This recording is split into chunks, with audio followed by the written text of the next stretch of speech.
Kisah Napoli musim 2022-2023 bak cerita sensasional baik di Serie A maupun di Eropa. Menjadi klub yang tak diprediksi akan gacor karena ditinggal beberapa pilar penting, justru Il Partenope tampil menggila. Romantisme kisah manis 1990 bersama Maradona pun seketika menggelora. Namun perlu diingat di beberapa era kebelakang momen romantisme itu pernah berakhir pedih.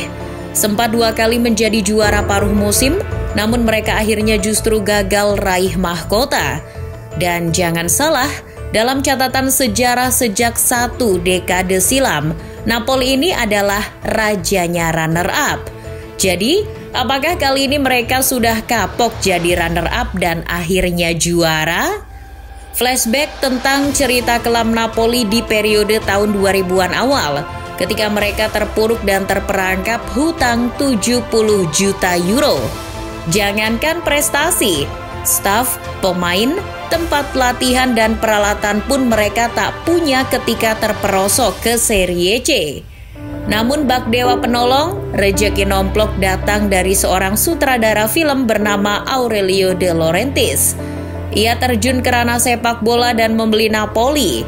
Ia sempat dianggap gila ketika membeli klub Serie C dan menyuntikkan dana lebih dari 30 juta euro ke dalam tim. Ia benar-benar berambisi dan mulai perlahan bangun pondasi klub asal Naples ini dengan penunjukan pelatih dan staf yang tepat. Eduardo Reja, sosok pelatih yang ditunjuk De Laurentiis, mengeluarkan magisnya dengan hanya 2 musim. Ia mampu mengembalikan Napoli ke Serie A pada musim 2007-2008. Ketika kisah Eduardo Reja berakhir karena tak mampu bersaing di Serie A, Napoli kembali menemukan tajinya bersama Walter Mazzarri. Di bawah Mazzarri, Napoli yang bermaterikan pemain macam Marek Hamsik, Edinson Cavani maupun Ezequiel Lavezzi mampu dibawanya naik level dengan bersaing di papan atas Serie A. Di musim 2010-2011, Napoli diantarkannya masuk Liga Champions. Selang semusim kemudian, juara Coppa Italia mereka rengkuh. Dan di musim 2012-2013, mereka mampu kejar-kejaran dengan Juventus sampai akhir musim untuk berebut juara. Namun Il Partenope belum beruntung. Mental dan konsistensi masih kalah dengan si Nyonya tua. Napoli akhirnya harus puas jadi runner-up. Sempat ketika era Mazzarri berhenti dan digantikan Benitez, Napoli tetap tak kehilangan levelnya sebagai tim papan atas Serie A. Namun dibanding Mazzarri, tuah Benitez masih kalah jauh. Hanya Supercoppa dan Coppa Italia yang Benitez raih. Sementara di Serie A, Napoli gagal bersaing menjadi penantang juara. Maka dari itu Benitez dianggap kurang berhasil dan mundur. Nah, barulah di tangan Sarri, Napoli kembali bangkit. Gaya permainan ala Sarri Ball membuat Napoli kembali menjadi tim yang diperhitungkan sebagai penantang juara. Memiliki materi yang mumpuni macam Koulibaly, Alan, Jorginho, Callejon maupun Higuain, Sarri bersama Napoli mampu kembali menjadi juara paruh musim. Di mana Napoli terakhir kali menjadi juara paruh musim adalah ketika mereka juara di musim 1989-90. Di Italia ada fenomena juara paruh musim yang sering dikenal Champions de Inferno. Gelar juara paruh musim biasanya berkolerasi pada gelar Scudetto. Ada 6 tim dalam 20 tahun terakhir yang gagal Scudetto ketika merebut Champions de Inferno. Tim itu adalah Fiorentina di 1998-99, Juventus di 1999-2000, Roma di 2001-2002 dan 2003-2004, Milan di 2002-2003 dan 2020-2021, serta Inter di musim 2021-2022. Celakanya, Napoli termasuk menjadi tim ke-6 yang gagal merebut gelar Scudetto meskipun meraih Champions de Inferno. Napoli di musim pertamanya bersama Sarri hanya finish sebagai runner-up di bawah Juventus dengan selisih 9 poin. Kegagalan tersebut tentu mencoreng catatan sejarah Napoli. Namun itu termasuk pencapaian hebat setelah Mazzarri yang mampu membawa Napoli finish sebagai runner-up. Ekspektasi publik Naples mempertahankan pelatih nyentrik itu tak salah. Sebab di musim 2017-2018, kisah Champions di Inferno kembali terulang. Napoli kembali perkasa sebagai penantang gelar Scudetto musim itu. Bak sebuah kutukan, Champions di Inferno yang diraih Napoli pada musim 2015-2016 kembali tak berbuah Scudetto. Napoli kembali menjadi runner-up. Yang beda adalah di musim itu jarak poinnya ketat hingga akhir musim. Juve juara dengan 95 poin dan Napoli runner-up dengan 91 poin.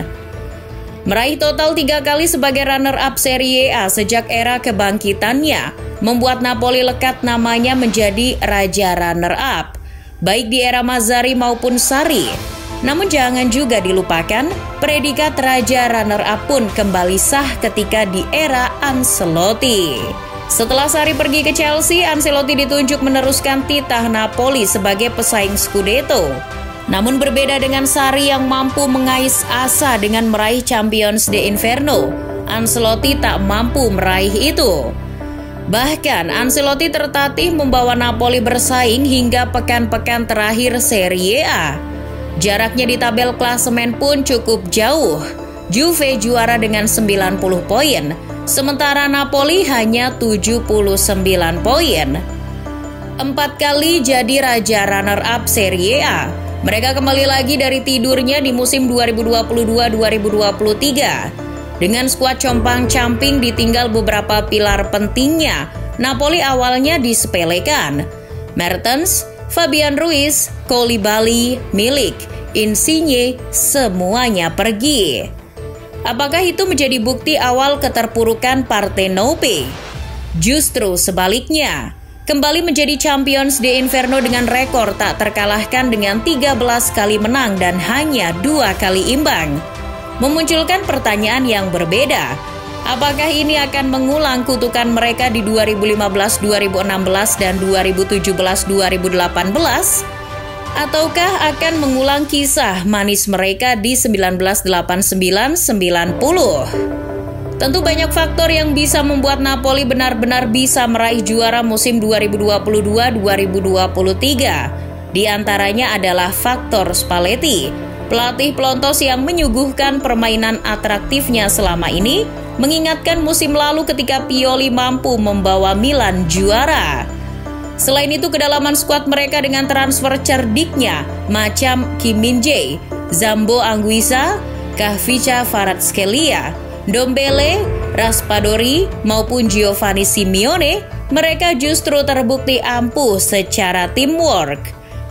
Ditinggal para pemain bintangnya yang absen pun mereka masih bisa menang. Seperti ketika lumbung gol Victor Osimhen cedera wajah, Raspadori maupun Simeone pun mampu menjadi pengganti yang sepadan. Di sisi lain, pesaing mereka dari utara Italia macam Milan, Inter maupun Juventus kini masih berkutat pada masalahnya masing-masing. Inter dengan inkonsistensinya, Juventus dengan masalah internalnya, dan Milan yang mulai sering kehilangan poin. Semuanya seolah menjadi pertanda, apakah ini adalah musim yang tepat bagi Il Partenope mengakhiri kutukan runner-up?